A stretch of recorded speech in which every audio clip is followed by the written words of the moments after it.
Quick revision show में आज का टॉपिक है लोकपाल। तो चलिए लोकपाल के बारे में जो भी इंपॉर्टेंट चीजें पूछी जाती हैं एग्जाम में समझ लेते हैं जल्दी से। तो एक होता है लोकपाल, एक होता है लोकायुक्त।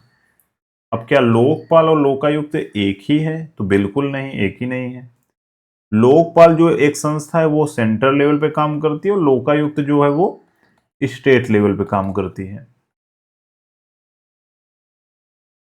तो ये एक तरीके से इंस्टीट्यूशन है। इनका मेन काम क्या है? तो इनका मेन काम है एंटी करप्शन लाना, यानी एक तरीके से भ्रष्टाचार को रोकना। तो इनको हम भ्रष्टाचार विरोधी संस्था कहते हैं।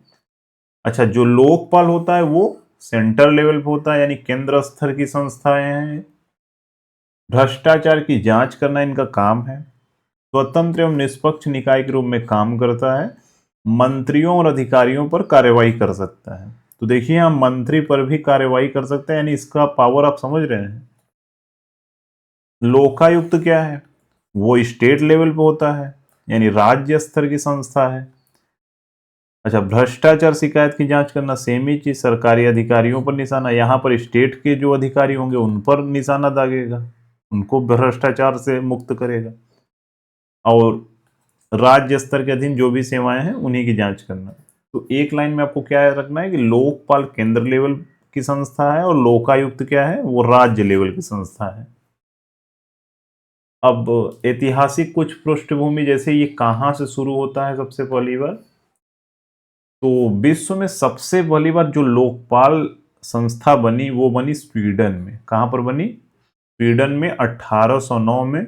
और वहां पर इसको लोकपाल नहीं कहते थे, वहां पर ओम्बुड्समैन शब्द लाया गया था इसके लिए। तो ये चीज कभी पूछे कि ओम्बुड्समैन शब्द का प्रयोग लोकपाल के लिए कहाँ किया गया, तो वो आंसर उसका क्या होगा? स्वीडन होगा। कब किया गया? तो 1809 में किया गया। कैसे याद रखना है? 9 दूनी 18। तो 9 दूनी 18 ऐसे आप एक बार देखिए, कोई भी चीज अगर आप उसमें मैथमेटिकल कर लेते हैं ना, तो आपके सामने जब ऑप्शन आता है तो आपको याद आता है वो। तो लोकपाल जैसे संस्था का विचार सबसे पहले स्वीडन में किया गया, 1809 में किया गया, ओम्बुड्समैन के नाम पे वहां पर शुरू हुआ था। भारत में अगर हम बात करें, लोकपाल और लोकायुक्त शब्द का प्रयोग सबसे पहले कब किया गया? तो इस शब्द का प्रयोग सबसे पहले डॉक्टर एल एम सिंघवी ने किया था 1963 में।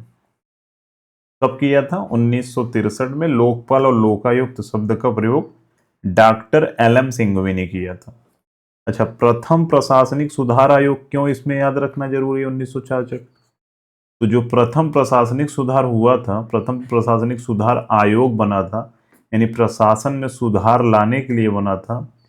उस समय उसकी अध्यक्षता कर रहे थे मोरारजी देसाई। तो मोरारजी देसाई की अध्यक्षता में सबसे पहले भारत में केंद्र और राज्य स्तर पर लोकपाल और लोकायुक्त की स्थापना की सिफारिश की गई थी। कब की गई थी सबसे पहली बार? 1966 में। किया किसने था? मोरारजी देसाई। तो मोरारजी देसाई अध्यक्षता कर रहे थे, उन्होंने केंद्र स्तर और राज्य स्तर पर लोकपाल और लोकायुक्त की स्थापना की सिफारिश की थी। अब समझिए, यहाँ पर स्थापना नहीं हुई है। जैसे एक आयोग बना है तो आयोग मतलब एक तरीके से कोई समिति कमेटी बनी है तो वो सिफारिश कर रही है। गवर्नमेंट वो बनाए न बनाए वो गवर्नमेंट के ऊपर है। तो ये सिफारिश हुई थी। पहली बार जो अधिनियम आया वो कब आया?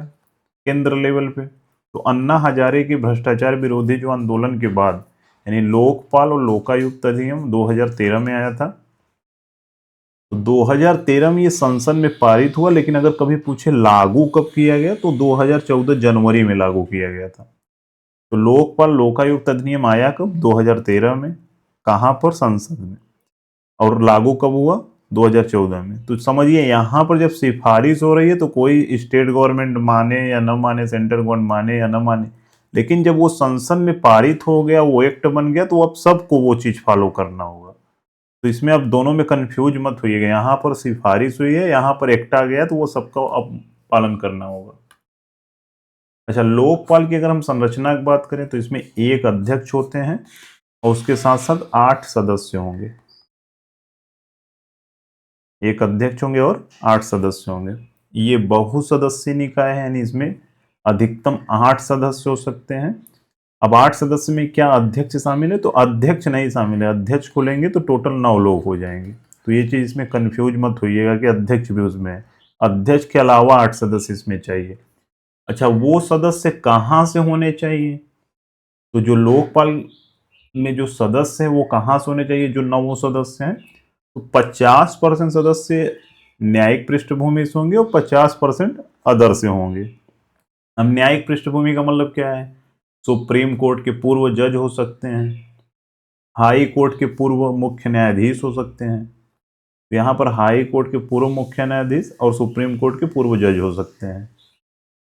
अन्य की बात करें, एससी, एसटी, ओबीसी, अल्पसंख्यक और महिलाएं, तो इनमें मतलब जो प्रतिष्ठित है, यानी एक तरीके से जो बहुत ज्यादा फेमस है, प्रतिष्ठित है और किसी न किसी पद पे 25 सालों का उनका अनुभव है। जैसे मान लीजिए कोई आईएएस है, अब वो अल्पसंख्यक, ओबीसी, एससी, एसटी कुछ हैं और उसी के साथ साथ इनको 25 साल का अनुभव है, तो ये यहाँ पर सेलेक्ट हो सकते हैं।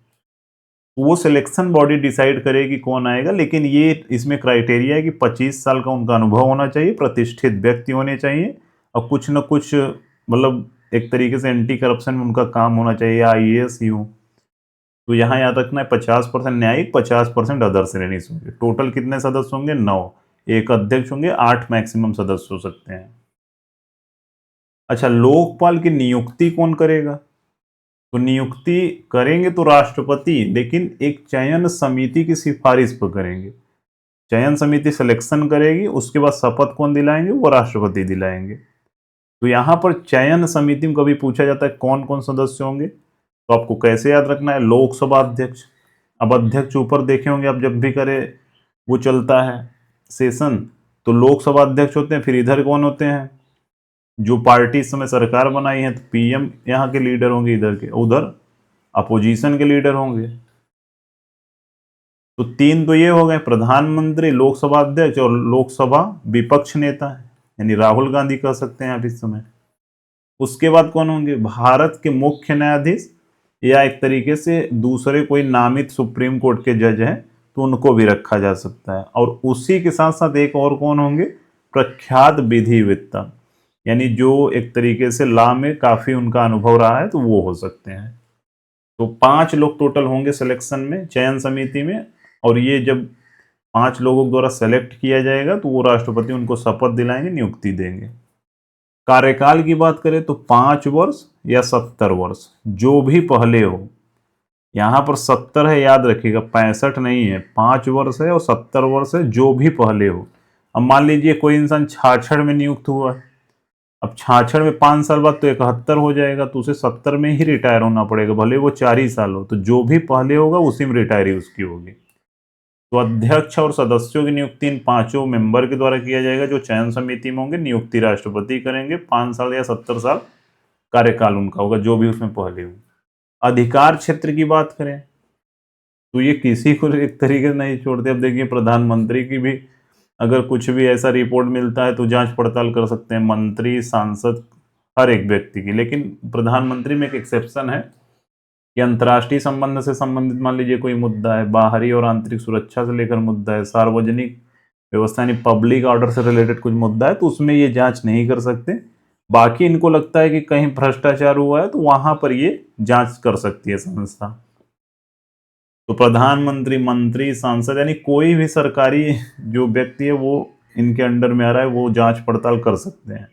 चाहे ग्रुप ए हो, group B, group C, group D. आप भी करप्शन करिएगा तो ध्यान से करिएगा, नहीं लोकपाल के दायरे में आ जाएंगे। अन्य निकाय की बात करें तो संसद के कानून द्वारा स्थापित कोई बॉडी है, बोर्ड है, या सरकार के द्वारा पूर्ण, जैसे पीएसयू जो कंपनियां बड़ी बड़ी हैं, महारत्न, नवरत्न, या सरकार के द्वारा आंशिक यानी एक तरीके से पार्शियल रूप से वित्त पोषित है, तो उनकी अधिकारियों की भी जांच कर सकते हैं।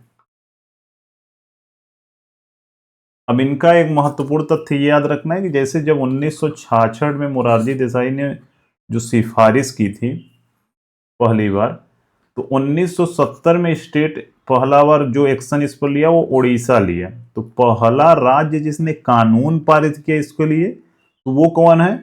उड़ीसा। लेकिन ये लागू नहीं किया, उसके सबसे पहले लागू किसने किया? तो महाराष्ट्र ने 1971 में लागू किया था। तो पहली राज्य जिसने संस्था स्थापित की 1971 में, तो वो महाराष्ट्र है। लेकिन पहला बार कानून कहाँ पर पारित हुआ इसके लिए, वो उड़ीसा होगा। तो संस्था के लिए महाराष्ट्र याद रखना है, क्योंकि ये बाद में 71 के बाद में ये इसकी जो संस्था बनी थी। तो कानून लागू कब हुआ था, उड़ीसा में पहले लागू हुआ था 1970 में, और महाराष्ट्र में संस्था स्टेबलाइज हुई थी। लोकपाल अधिनियम 2013 क्या है, तो जो 2014 में लागू हुआ था जनवरी में। तो सभी राज्यों के लिए 1 वर्ष के भीतर लोकायुक्त स्थापना करना, यानी स्टेट लेवल पे लोकायुक्त स्थापना होना अनिवार्य है 1 वर्ष के भीतर। अच्छा, वहां पर देखे होंगे कि कौन कौन कर रहा था। वहां पर आपने देखा कि लोकसभा अध्यक्ष, तो यहाँ विधानसभा के अध्यक्ष हो जाएंगे। और कौन होगा, यहाँ पर जो विधानसभा में जिसकी सरकार है उसके लीडर मुख्यमंत्री हो जाएंगे, और अपोजिशन हो जाएंगे, सपा के मान लीजिए हो जाएंगे। और उसके बाद हाई कोर्ट के जज, मुख्य न्यायाधीश या उनके द्वारा नामित कोई हो जाएगा, और विधान परिषद अगर है तो वहां के एक व्यक्ति हो जाएंगे। तो 5 लोग इसमें भी होंगे लोकायुक्त को नियुक्त करने के लिए। अच्छा, कुछ चीज और जानना जरूरी है। भारत के पहले लोकपाल कौन बने, जो अध्यक्ष बने एक तरीके से, जस्टिस पिनाकी चंद्र घोष। पीसी घोष याद रखिएगा, बहुत बार ये क्वेश्चन पूछा भी गया है। अच्छा, लोकपाल संस्था की अवधारणा कहाँ से आई, स्वीडन से। मैंने बताया था 1809 याद रखना है आपको। वहां पर ओम्बुड्समैन शब्द का प्रयोग किया गया। झूठी शिकायत पर सजा क्या है, जैसे कोई झूठी शिकायत करता है कि इन्होंने करप्शन किया, तो 1 साल तक की जेल और 1 लाख जुर्माना। जांच एजेंसी कौन होगी, तो ये 8 + 1, ये 9 लोग जांच नहीं करेंगे। ये सीबीआई और अन्य जो एजेंसियां ईडी सीबीआई की मदद से ही जांच करेंगी। तो ये चीज याद रखिएगा। बस इसमें इतना ही जानना जरूरी है। मिलते हैं नेक्स्ट वीडियो में। चैनल को सब्सक्राइब कर लीजिएगा। अच्छा, इसका पीपीटी चाहिए तो टेलीग्राम का लिंक डिस्क्रिप्शन में, वहां से जाकर डाउनलोड करके एक बार रिवाइज भी कर सकते हैं। तो मिलते हैं नेक्स्ट वीडियो में। Thanks for watching.